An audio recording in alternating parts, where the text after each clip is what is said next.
I mix what I like, what I like, what I like, what I like, what I like. Oh, good morning. Dr. Rebecca Hall, good Hi. morning. Welcome to the program. Do you like Let my me pull up. sunglasses? I love the sunglasses. Let me Thank you. pull up my notes here to give you a proper introduction.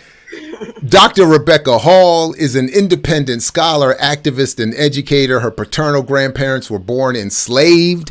She writes and publishes on the history of race, gender, law, and resistance, as well as articles on climate justice and intersectional feminist theory. Her most recent book, Wake, The Hidden History of Women-Led Slave Revolts, has won multiple awards and was a finalist for the NAACP Image Award and the Pan America Open Book Award. Wake has been listed as a best book of 2021 by NPR and the Washington Post, Forbes, and Miss Magazine. Her work has been supported by numerous grants and fellowships. She is a 2022-23 Radcliffe Institute Fellow, and most importantly, not yet added to her bio, she is a guest on I Mix What I Like here at There Black we Power go. Media. So There we go. there we go. I'll just play. Welcome, Dr. Hall. Thank you for joining us this morning. Thank you. I'm moving into my office here at Harvard, and it's nice having an office. I haven't had an office in a really long time. So you are on this coast then? I am, but it was still like too much. It was Okay. too early. I had to drag my black ass out of bed this morning because I was so tired to come here. But I'm here. Well, I appreciate it. I Thank definitely you. appreciate it. And I know our guests do because, except for those who left early, they're going to have to come back. Because I admit I was descending into flight exhaustion, travel exhaustion, madness. But that said, again, I want to before we move forward, I want to again shout out Dr. Herbert Brewer as South Korea has pulled to within one against Ghana in the World Cup. Everybody, just in case anybody else has it on in the background, unfortunately. Um, um, Shout out to Dr. Herbert Brewer at Morgan State University for encouraging me to look into your work. And I'm late to it, obviously, but happy to have caught up to it. And you know, we were talking about it in the chat a little bit before we get into it. You know, and I know you talk about this in the interview you have published, included at the end of the book. You talk a little bit about this, but could you share with us a little bit about your choice of a graphic novel for the book? Yeah, sure. So I mean, I love graphic narratives, and especially really powerful memoir. Like, oh, just some examples. Like I found Mouse by Art Spiegelman really inspirational. There's this incredible book called The Best We Could Do. I don't want to mispronounce this woman's name. She's a Vietnamese refugee talking about her experience. So it's a really powerful medium, but I never thought in a million years that I would create one. And it really is like creating. I mean, it's writing, but it's almost like doing this a graphic narrative like this is almost like doing a production. You know, like it's just crazy. There's so many parts to it. And so I had so what happened was I had been fired once again for mentioning that the white administration at this high school I was teaching at, was white. I was like, the white administration at Cottonwood High needs to be more sympathetic to the issues of refugees of color. So that got me fired. They're like, you called us white. It's like, but you are white. But anyway, so I was just done. I was done with academia. I was done with trying to teach. I taught high school for several years, got fired multiple times. And so I'm like, I'm done. What do I regret most about this failed academia career? And it's like that I did all this research that was really important to me. I mean, 4 years full time, to research and write this dissertation. I published history articles based on the research, and I think probably 20 people have read any of it. So I'm like, how can I make this material, which is pretty complex, also be accessible? And that's what I thought, graphic narrative. So, and there are a lot of things about the medium that are very generative. But before I go into a long lecture, we can just go back to your questions, though. I mean, I have No, You touched on something else I want to ask you about as well. What you shared about your academic experience, both just now and even in your book, unfortunately are reminiscent or triggering maybe or button pushing for me personally. So I definitely wanted to ask you, and even in your bio, as you're self-described as an independent scholar, what does that mean and what made you leave the institutional academic world? So I did, if there's more you want to share about that now or later, I was hoping you would. Yeah, no, I'm happy to talk about that. I have to figure out a way to talk about this briefly. Like, how do I get this out in like 2 minutes? Because I know that's right. Yeah. Take your time, though. I want you to take out. And one day, if you ever, anyway, we can always have you back, but and maybe make that the focus so we can maybe more focus on your book. But yeah, I'll take the 2-minute version now. But I'll try with the 2 minutes. So, I practiced law for 8 years. I was a tenants' rights attorney. And I got really burned out and fed up with the legal system. I talk about it in my book. I mean, not that I was enamored with it before I went to law school, but I thought there were some basic things that I could get done on behalf of my clients. So I left that and went back to school and I got my law degree at Berkeley. Then in '89, I graduated. And then so after 8 years, I went back to school to get my PhD in history. And my goal was to be a history professor. But, the jobs were really sparse. Like, I graduated in 2004. And, academia is such a minefield of white liberal toxicity. And, I'm a nice person. I try to be, considerate. And it's interesting being back here in academia. Like, I'm here for a year. As an independent scholar, I live from grant to grant. So when people ask me, what does it mean to be an independent scholar? It's like, I don't know. I'm making it up as I go along, right? So I'm here, for a year, and I'm with like 50 other fellows, and they're amazing. This is like an incredible opportunity. But they're all kind of like damaged by their academic experiences. I mean, anybody who's a radical, man. If you want to know more of the details, this audio drama that I did where DeWanda Wise stars as me, I'm still tickled about that. Let me see if I can find the brochure. Hold on. Sure. And just so you know, linked in at least the Kindle version is a link to the audio drama, which I've not yet heard. So I'm glad you're bringing it up for us to talk about. Yeah, go ahead. Yeah, it tells the story. It tells the story of how the book came into being. And it takes like 4 firings and kind of condenses them to 2. But the where I got fired from the University of Utah School of Law, that's detailed, with specificity, every messed up thing that happened. I don't know if you've heard the story of Derek Bell's teaching. Oh, yeah. And Dr. Hall, I'm sorry to interrupt, but I just want to share again, not only am I familiar with it, but at one point some years ago, I read almost all of the transcripts, the submitted papers, the statements on all sides. Anyway, sorry. Yeah, I mean, I'm not like of the stature.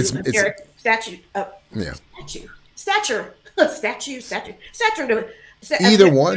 No, but I had the same kind of. I had very similar things, being undermined, being, asking for teaching evaluations, being told. I mean, I've taught a lot. Like, I taught at UC Santa Cruz, where I was getting my PhD. I had a postdoc at Berkeley Law for 2 years. And my teaching evaluations have been everything from, okay, she makes us read too much, to this is life-changing, And these teaching evals were like, and I was teaching criminal procedure, constitutional criminal procedure, right? That's the 4th, 5th, and 6th Amendments to the Constitution.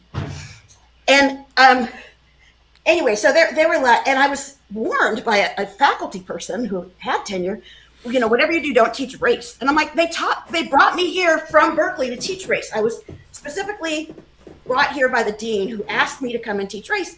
And she's like, these students are haters. Just take my word for it. Every time you teach race, make a note in your calendar. I'm like, okay. And so I did that. And I managed to not only brought up race 5 times in a semester of a class of constitutional criminal procedure that met every day. And then I get these teaching evaluations like, she shoved race down our throat every day. I used to have empathy for the African American defendant. I'm like, what? And they all. I used to. Yeah, I used to. And it's just.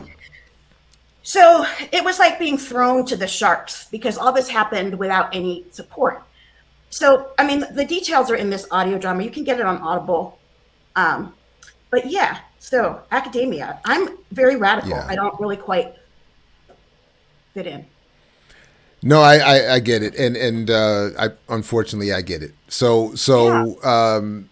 Anyway, so you which in part is how, or I want to both say this is in part what led you to the work in Wake, but it's also in part the work in Wake is also in part what led you to have some more struggles with academia, if I have that timeline correct as well. No, At least actually, the content. But anyway, go ahead. Okay, correct me then. Yes, no, please go ahead. So Wake. I mean, I started writing that in 2017, basically. So I had been fired from teaching high school. I was long away from. I mean, I hadn't. I refused to adjunct, and so I haven't taught. I hadn't taught like in academia proper for probably, I don't know, 6 or 8, maybe 8 years before that. And so I was just done. I mean, the system was done with me. And then, so that's, how I wrote this book. And being around all these, academics, they're like, how did you write a book like that? Like, I would love to do something similar, but, it's never going to get me tenure. And it's like, these aren't things I need to worry about. What I need to worry about is that I don't have a retirement account and I'm 60. I still have student loans, And, people think you make a lot of money with these books. I mean, maybe if you're Stephen King, you do, but, we're not going to make anything. Hugo and I aren't going to make anything on this book for like maybe 10 years. Seriously. So, yeah. Right on. Well, so let's so as I was saying to the chat, and Ghana has just gone ahead again 3-2. So shout out to Ghana. I can't watch this. I can't watch the World Cup. Tell me why. Yeah. Because of all the shit, like in terms of how it was built. Am I allowed to swear? Oh, no question. Oh yeah, you are. You're perfectly fine, and you're perfectly fine to be critical of the World Cup, and to even be critical of my contradiction, which I acknowledge is because you're right. And I've seen some really radical brothers be like, I'm going to watch the World Cup. I'm like, man. Yeah. No, it's terrible. It's terrible, and I'm just not following it. So. No. It's terrible. We've talked about the background. We've talked about, at least mentioned a little bit of the contradictions in terms of race, class, who's in attendance, what's happening in Qatar, and all of that. But I'm here for it. I accept all of the criticism for that. Just don't post it on pictures of my children on Instagram. People, not to you, Dr. Hall. I'm referencing something else that was. That I was talking about earlier. Save your criticism. Yeah, there was people criticizing they using the comment section on pictures of my children, of our travels to unleash their dissertations of critique, and I was just like, save it from me, leave it off of those anyway. But one of the points that the questions that I had for you that I mentioned to the folks in our chat just a minute ago before you joined us was, and maybe use this as a segue to talk about the specifics of Wake, which is very exciting. But I admit that when I the moment I saw the title, I was expecting, or wanting, I should say, page by page, blow for blow of all the details of women in revolt historically against enslavement and colonialism, but admittedly, I was surprised, and even happily surprised, because of my own selfishly experience in academia, to see that a lot of the book is about your struggle just to complete the research. The struggles of a Black woman wanting to research about Black women, specifically those engaged in struggle, the highest levels of struggle. So But if we could, so let's just start there. The discussion of Wake, what you are sharing with us and exposing to us, but even this issue of the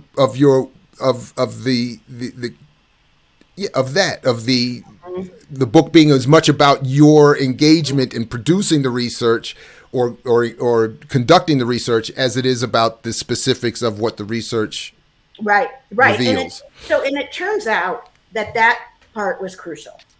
That part was, so initially when I was, writing the script for the graphic narrative, I'm like, these stories and these sources are so sparse and scattered and confusing. Like, I need to be a narrator in this book to explain what's going on just historically in these sites, like revolts on slave ships during the Middle Passage. 2 revolts I talk about in New York City, colonial New York City, one in 1708, which I uncovered, one in 1712. And so, but then I was there in the book as a narrator. And once I was there, I'm like, well, now I need to tell the truth. I need to talk about what this research process was like. And so that wasn't so much about academia as an institution as it is just about general racism and misogynoir. So, and I'm glad I did that research. It was difficult. I talk about it there. But I think what's really resonated for people, because what surprised me, I've been basically on a book tour since the book came out, everywhere. I mean, like Norway, just crazy. Like, and people much younger than I was expecting are reading this book. I was targeted at adults, and, I figured it could be used in a high school, 11th grade US history class or whatever. But like 9th graders are reading it. This 11-year-old girl in my building was like, "Oh, are you Dr. Hall? Did you write Wake?" I'm like, "Yes." It's like, it was a really good book. I'm like, okay. So I think it's about the journey, it's about the process. Yeah. No, right on. And so anyway, I don't know if you wanted to say more about what you talk about in the book in terms of the struggles you had at for instance, as I put here in my notes, you said that, and I liked actually the way you described this, that when you showed up, well, first of all, you make the point that to do the history or to study the history of what has been done to African people, you have to go paradoxically to the archives of the people who did it.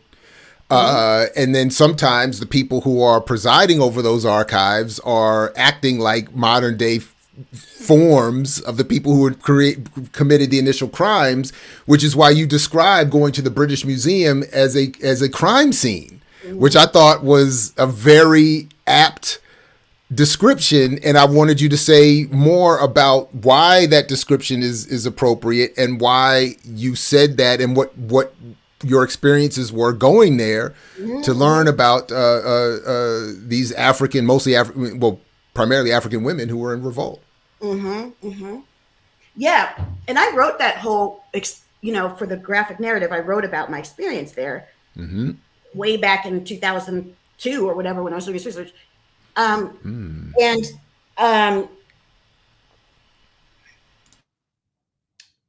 So I'm sorry, what did you want me to address? I'm sorry. That's probably my fault. That's definitely my fault.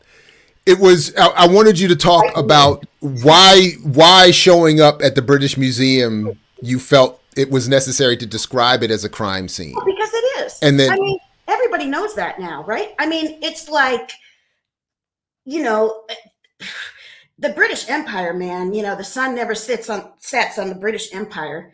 It was the historically largest, empire in U.S. American, global history, and they were responsible for over 80% of the transatlantic slave trade in what we call the long 18th century. And their presence all over the world has resulted in them stealing people's stuff, precious stuff from all over the world, jewels from India and people from, it just is nonstop. So it is a crime scene. And, I was in Greece a couple years ago, which I had wanted to go my whole life. It was amazing. But, you see this, that the British took the marble facing off of the Parthenon, and it's sitting in there in the British Museum Library. Oh, that's right. Right. Yeah. So yeah, they're just And the Greeks they wanted it back. They've been wanting it back. They've been asking for it back. It belongs to them. Yeah, it's just crazy. It's crazy. But I think like progress on people getting their stuff back. Okay, right on. Yeah. Let's hope so.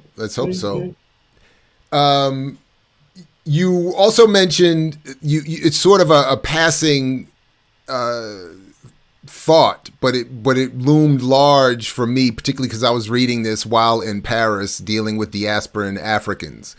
And there's a part where you were saying that the Africans in London were telling you that you were being treated somewhat better because the Brits knew you wouldn't be there long. So I did want to invite you to say a word or two about that experience and the differences in the way imperialism tries to play the diaspora off of itself. Oh my goodness. Well, that's a whole other subject. But I think that it always amazes me that people who are, look, I'm an American descendant of slaves, right? But so are the people in the Caribbean, so are the, and Black people around the world, Black Brits, all, I'm not saying our struggles are the same, but we are definitely connected. But so, yeah, that was the sense, that I got. I had some Black Brit friends, some scholars of mine telling me that. Like, I'm like, the people are so nice to me here. And they're like, yeah, it's because you don't live here. They can hear in your accent that you'll be leaving soon, So. Yeah, right on. So, and you also talk about something that came up in discussions with this African diaspora that I met with in France this past week about, and they were making the. I'm sorry. My book is in French. Can you see? Oh no! Hold on. That's what's up. Yeah. Right on. It's in German too. Wow! Congratulations. It's coming out in Turkish, Japanese, and Korean. Who thought?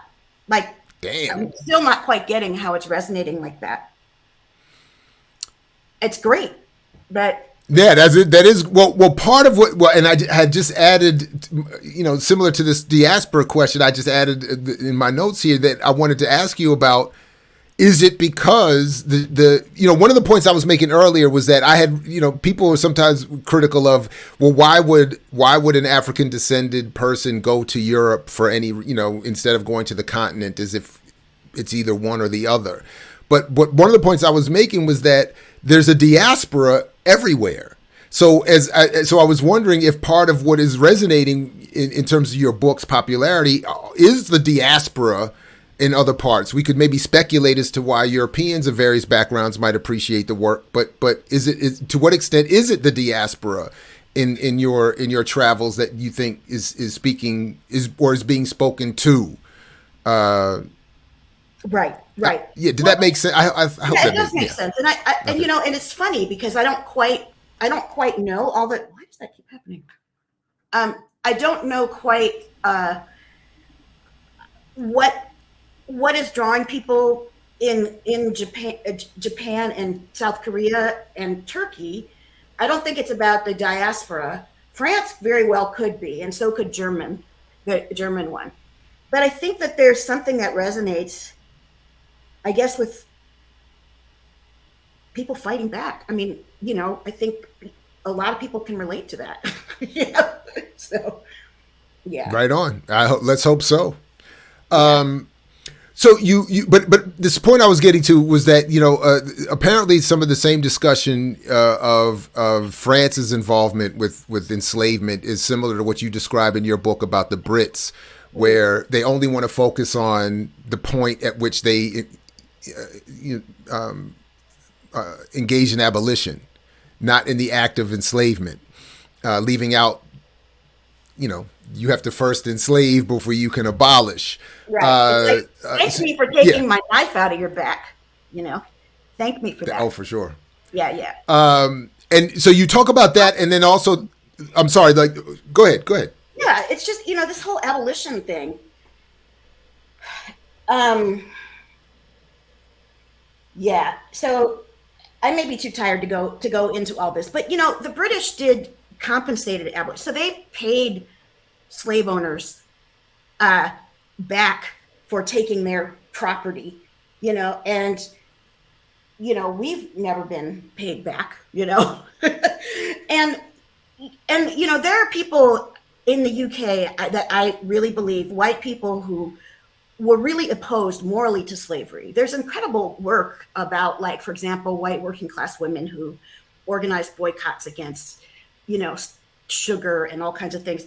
But I feel like the dominant point of England, committing to abolition of the trade um, and then patrolling the whole Atlantic, to free and captives, and is that it also gave them a way to project their power all across the Atlantic, right? And the economy was shifting in a way. I mean, all of the ill-gotten gains from empire, from slavery, from colonialism, it it it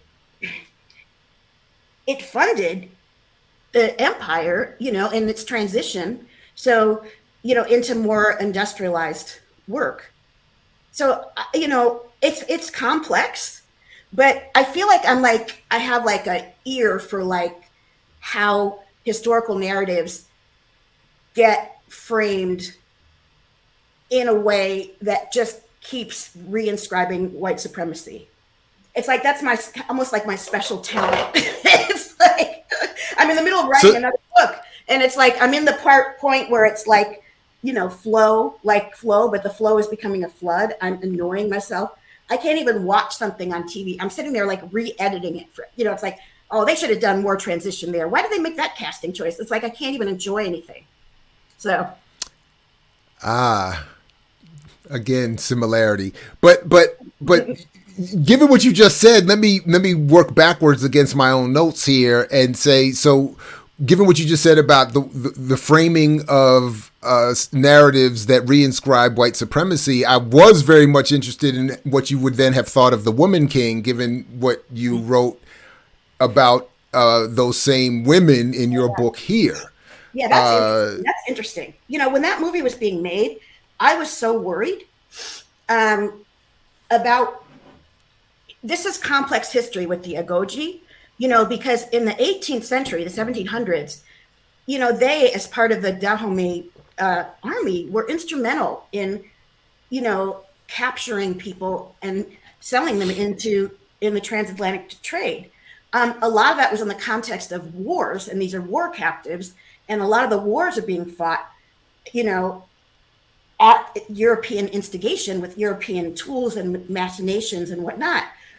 But so I was worried, and I think a lot of scholars were worried that the book was just going to, the movie was just going to celebrate the Ogoji as women warriors and how empowering that is without telling the truth about the history, the backstory. But then I went and saw it in the theater with actually a fellow who's a scholar from West Africa, from Nigeria. And, we watched it, and it's like, first of all, the film is in a different time period. It's in the 1800s. The issue of, are we participating in the slave trade? Should we continue to participate in it? Should we transfer over to palm oil? Those discussions were actually happening then. And the Ahosi were actually participating in this discussion. So I feel like people are, so two things. One, I'm really glad that people are talking about it at all. So there's that. The other thing is that I think that some of the people being so critical of this movie, it's like, why aren't you that critical about other epic films? It's an epic film, like who broke down, Sparta's horribleness, when the 300 or Braveheart or whatnot. So I think that's really interesting. And I saw this guy. So just to be fair, I was going to say who has two thumbs or what has two thumbs and is equally critical of all these epics as the other. That would be me. Mm-hmm. So because I just be consistent. I'm sorry. Yeah, as long as you're consistent, you know what I mean.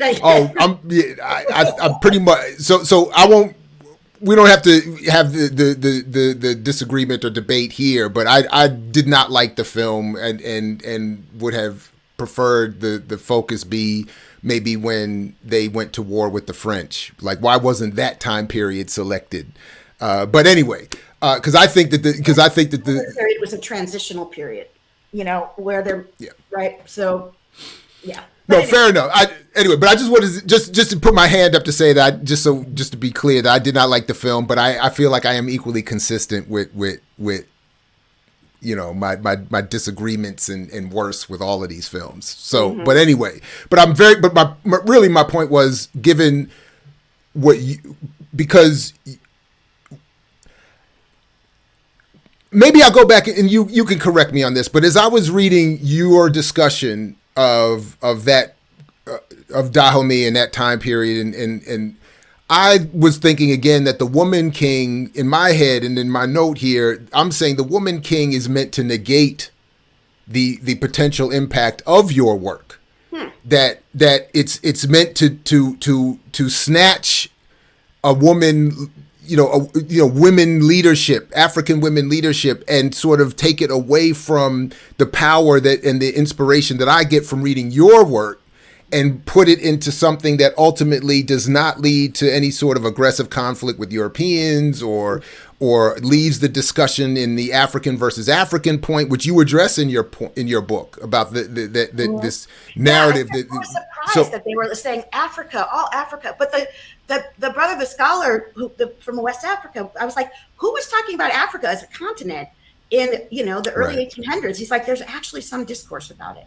So I saw it with him, and he enjoyed it very much. But I take your point. I really do. No, so anyway, so I would just say again, more inspiration for people to read your book. Whether you like The Woman King or not, if you can, then you have to follow up with or add Professor Hall's work to your consideration of the whatever. Thank you. So one point. Never. Oh no, that is how I read it, honestly, as I was reading that section. And I don't pretend to fully understand all the details of the history you're describing. And I'm not, it was just that. I was just like, this is exactly what we're not meant to get to because of films like that. But No, I get what you're saying. You raise a point that I definitely wanted to ask you about this issue of 1 in 10. First of all, that there were one out of every 10 ships carrying enslaved Africans was forced to face a revolt. You said at least 1 in 10. At least, yes. And that I'm reaching often. I figured you were grabbing something, but that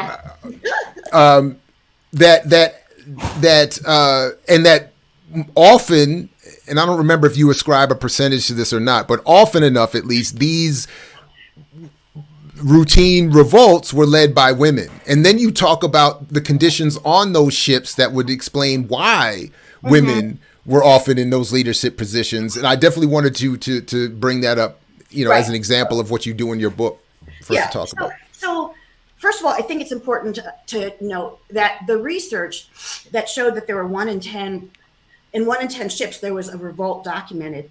I didn't do that research. That was research done by quantitative historians who created a database, which is now to 36,000 slave ship voyages. It's online. It's the transatlantic database, and you can search it, which is cool. But so when these historians did this, the first thing they asked the database is how many ships had revolts, and they found that 1 in 10 had a revolt, which surprised everyone because the conditions are almost impossible, on that kind of thing. And then the question became, well, what's the difference between the ships that had revolts and the ships that didn't have revolts? Like, what is the difference? And what they found is that the more women on a ship, the more likely to be a revolt. But then they immediately dismissed their own findings because mainstream historians' position is that women didn't participate in revolt, right? That was a manly enterprise. It was a masculine enterprise. So I think that what I found when I was doing the research, and this is one of the things that I think people need to understand, is like when you do critical historical research, you need to ask yourself, what are these documents being created for, right? Who is it speaking to? Who's the audience? So all this detailed documentation about revolts on ships were created for insurance purposes. because companies like Lloyd's of London got their start insuring slave ships and the slave trade. And one of the things they would insure against was something called the insurrection of cargo. And so I wanted to look, and that required these ship captains. And that was the title of your chapter, right? It was. Something about the insurrection of cargo. That phrase always just like, I don't even know what to say about that. But and so it got me to the UK and going through, and so the British slave trade was highly regulated in terms of how ships were run, and and when the ship was on the coast of Africa, everybody was in chains below deck, all the captives, because they were worried about cutoffs, right? Where people would, come from shore, attack the ship, and free the captives. But as soon as the ship was loaded and they went into the Atlantic, then they moved the women, they unchained the women and put them on the deck where the weapons are. And it was actually a policy of how to run the slave trade, was to keep women unchained on deck. So the beauty of it is, and I didn't want to show too much of the book because I want to encourage people to get it. But the beauty of it is, and it's well depicted in graphic display. What I loved about it, given, and again, I'm reading this through my own limited eyes and the politics of today, and in all of the discussions we're having today about gender and identity, and it often seems at conflict and at odds, I actually love this idea that, fine, you're going to categorize a group of people and identify their womanhood as being inferior and soft, fine, because as soon as they get a chance, they're grabbing weapons and they're giving it to the men. They're freeing the men. And then the men, as you depict are happy to then quickly accept the new role for their manhood and say, fine, you have freed us. Thank you. Pick up those same weapons and get busy. And I just love that. Thank you. I mean, I read hundreds of slave ship captains' logs. And I mean, it's incredible how oblivious. It's like, there was one, I wish I had put it in the book, but there wasn't room. There was this revolt on a ship called the Little George, which was an entirely successful revolt, by the way. I love those stories. Like, they killed everybody but the navigator. Got to get somebody to get us home, right? When I was in Norway and I was telling this story to a high school auditorium, they're like, and they're like, so Dr. Hall, are you saying that the takeaway is never kill the navigator? And I'm like, save the driver. We need a pilot. Mm-hmm. It's like, no, don't quote me, as that's my main point. That's the takeaway. But anyway, the captain's describing the revolt, and the way I literally gamed this thing, like tabletop gaming, and what he's describing, he only sees men, but what he's describing was impossible. It's like they can't see it. And occasionally you get letters where I can see where people are warning each other, like, have no trust in the women, or your property here will be but small. Some people were kind of getting it, And the children, you said they even included, they said the women and the children. So even the kids were like, sometimes, and I love that. Mm-hmm. And I kept thinking of that Emory Douglas, my favorite Emory Douglas drawing, where it's the back of a woman holding her child that is also holding a gun. You see her holding a rifle, and the child even had a gun. And I was like, I was like, everybody needs to be a threat if we're all being enslaved. So I just love that. Anyway, that's why I was saying I was so amped when I was, and excited on Twitter to reach out and to get this interview together, and I appreciate you even, feeling rushed to do it, because I was, on this trip reading it, like, I don't know. I love it. I love it. Anyway, the book or Elon Musk deciding that the cover of my book is insensitive. So all of it, because one leads to the other. So what has been if any of the ramifications of that, other than, like, what does that mean when Elon Musk targets you as sensitive? Or insensitive, I guess, showing strong Black women is insensitive, Anyway, I mean, it was just the cover of the book, my pinned tweet, the cover of the book, And then they said, they marked it for, as insensitive.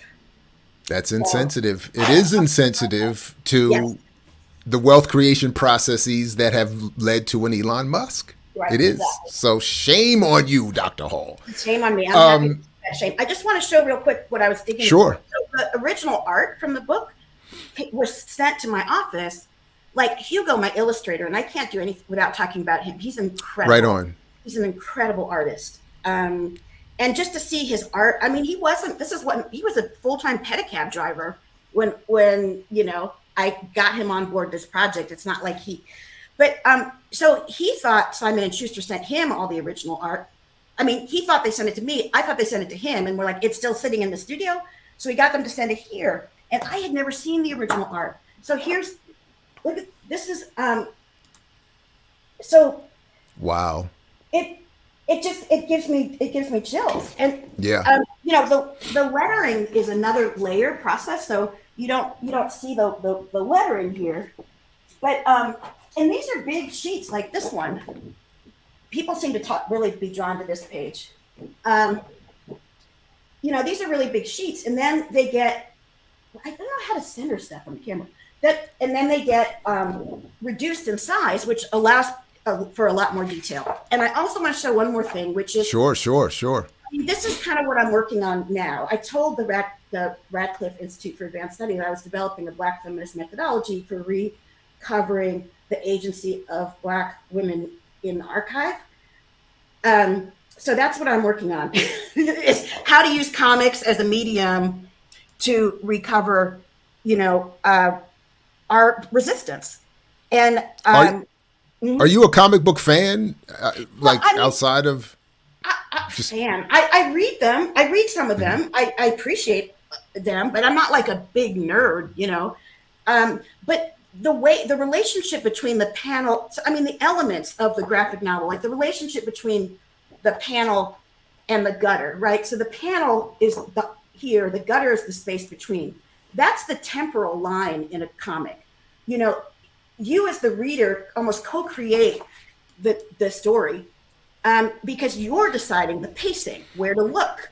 I mean, if you want to see every frame of something, you go to a movie, right?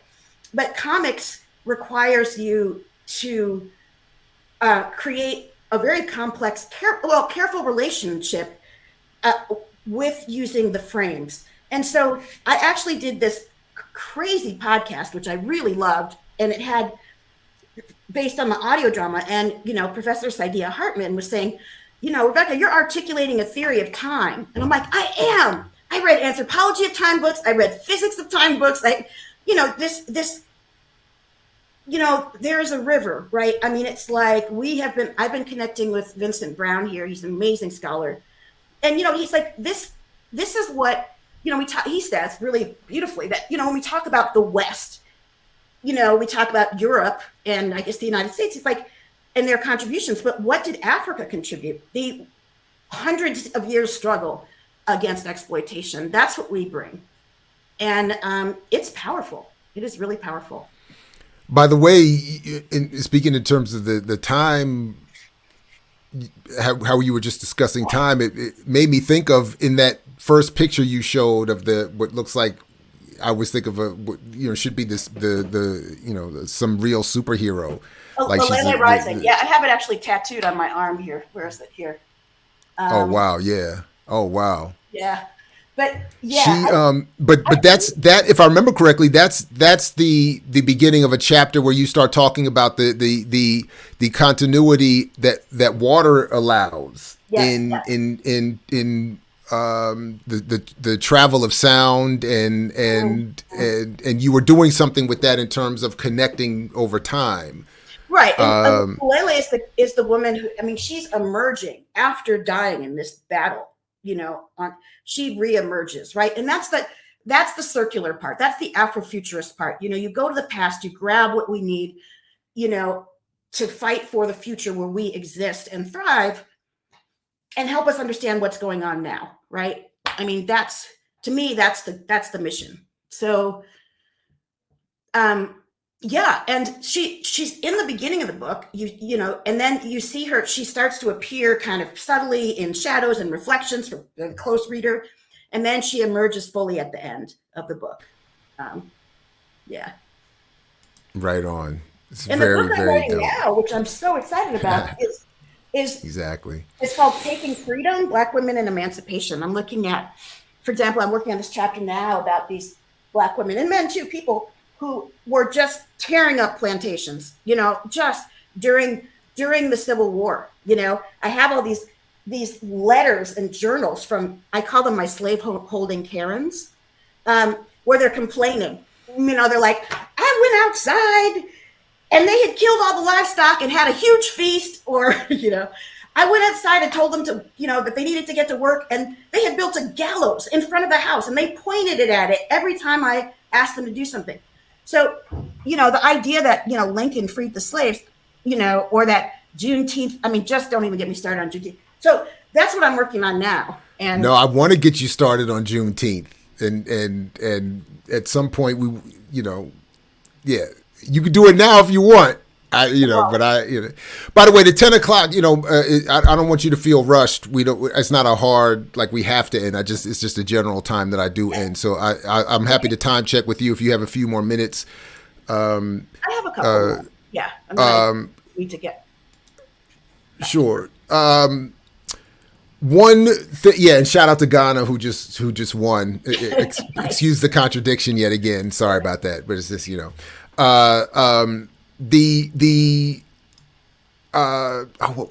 I just lost my train of thought. I just messed myself up. That's what I do. That's my fault. I do that all the time.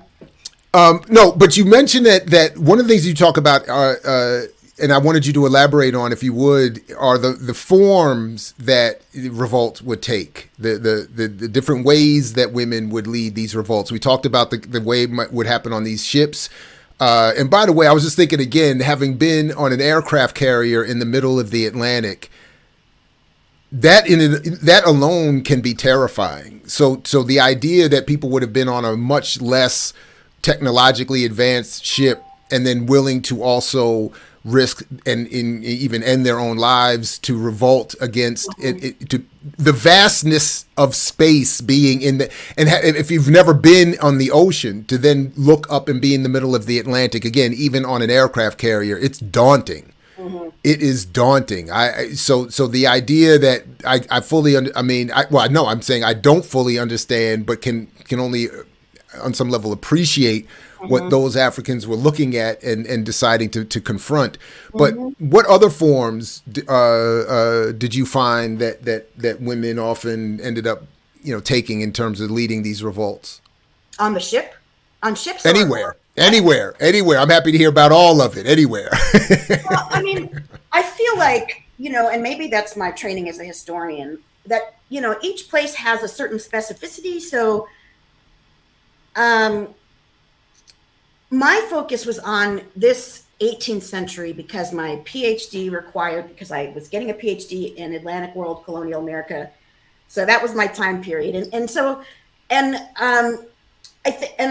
was looking, I've always been fascinated by urban slavery and resistance and northern slavery. My paternal grandparents were born enslaved. One was enslaved in Tennessee, another in Missouri. These aren't deep South states. But so it was important for me to ground the book.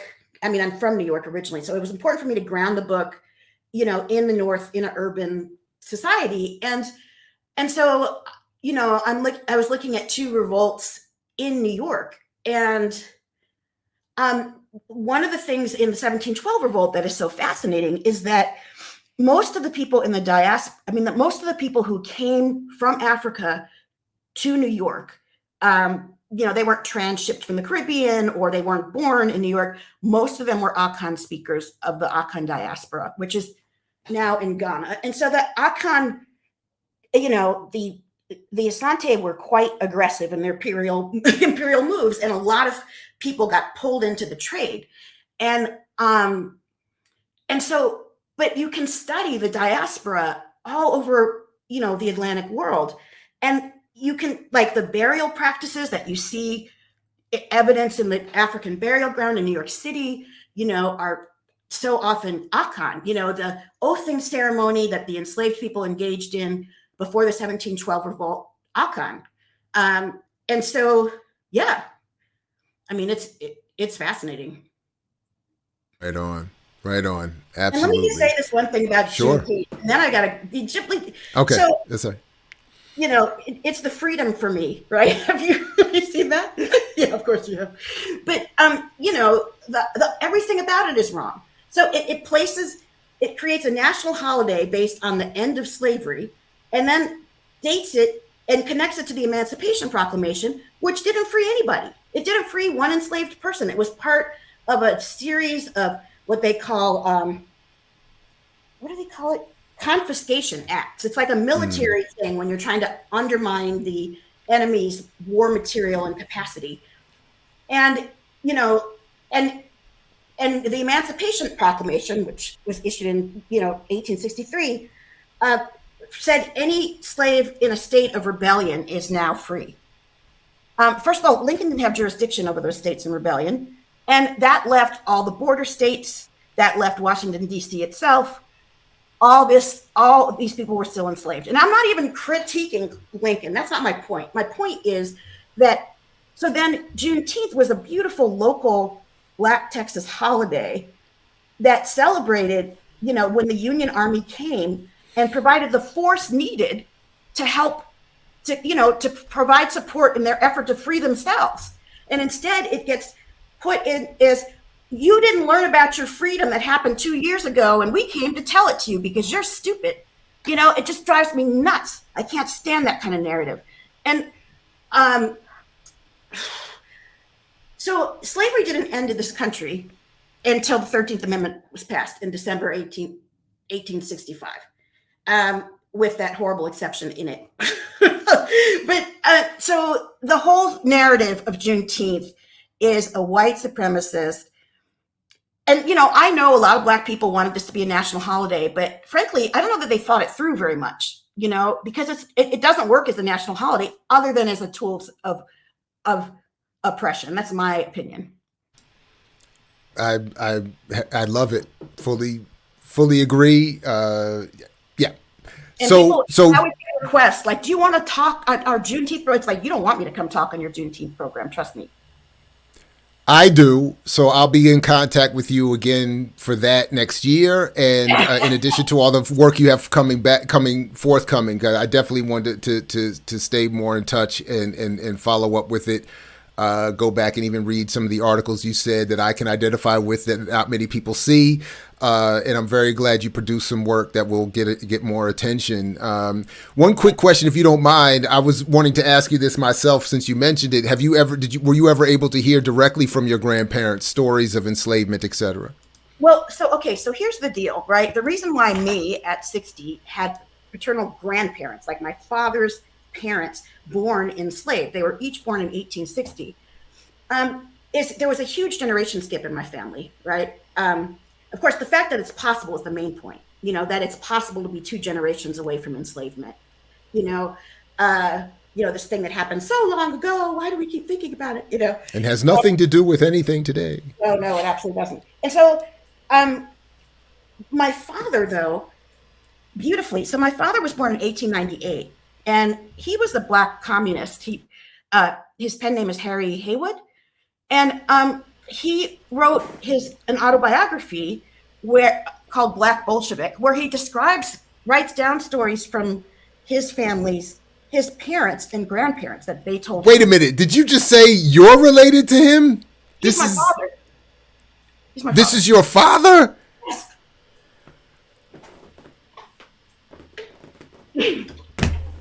What? I'm often astounded at my own levels of ignorance, so you have to forgive me. And that this is just dropping in at the end. It's not my. I mean, I was, as a child, I was like, oh, you're the daughter of Harry Haywood. So I'm just like, I have my own thing, I'm my own person. So I don't bring it up a lot. But his writing and his stories he told me are crucial. And, and that's what I was able to put in my book. Like the stories about his mother, who he loved so much, and his father, who annoyed the shit out of him with his Booker T. Washington nonsense. So yeah, that's how I have those stories. So my dad, he died when he was 87 and I was 21. It was my 21st birthday, actually. So yeah. So forgive me for that. And I appreciate what you're saying about having your own thing. So I don't mean to disrespect your own independent, but that was, and I'm hoping you didn't mention this in Wake and I missed that page or pages. Okay. Yeah. I was about to say, so anyway, that's okay. Fair enough. In his, no, Black go ahead. Bolshevik, he dedicates the book to his kids and mentions me as, and Becky, which is what I was called as a child. But yeah. Yeah. Well, anyway, today is my mother's birthday. Her mother was a Rebecca. So shout out to Rebecca's and Becky's, of a certain stripe at least. I'm like, you ruined my name, bitch. Sorry, I need to get off. I'm getting punchy. No, that's what's up. We need to. This is the good part because that's how I feel about all these damn Jareds out here, from Subway to Kushner. I'm like, stop messing up my name. Anyway, so. Thank you so much for inviting me. I really appreciate it. And I don't know what's going on with Twitter. I'm getting more and more followers. Like my follower count increased by 20% since my thing was good. But I have no idea. Like I've always been so kind of low. I have I had like 4,000 followers. I've never been targeted. I'm kind of like, I only on Twitter so I can engage with my readers and talk with other authors. And, that's, so I don't, but so yeah, suddenly, they're coming for me and we'll see, Well, that's good. All I've noticed about my own Twitter experience is that I get the exact same number of followers as I do unfollowers. So I stay at exactly the same point for it's very weird that as one comes, one goes. So, look, I'm very happy that you've written this book. I appreciate being even my lateness to your work and definitely want to stay in touch. And thank you for even, the little gem you just dropped there at the end and everything else in between. Anytime you want to come back, just let me know. I will definitely be inviting you, and we look forward to, if nothing else, seeing you for Juneteenth in 2023. Okay. See you then. All right, Dr. Hall, thank you. Peace to you, because I know you're willing to fight for it. Take good care. Okay. All right, we'll back in a second, everybody. I mix what I like, what I like, what I like, what I like, what I like.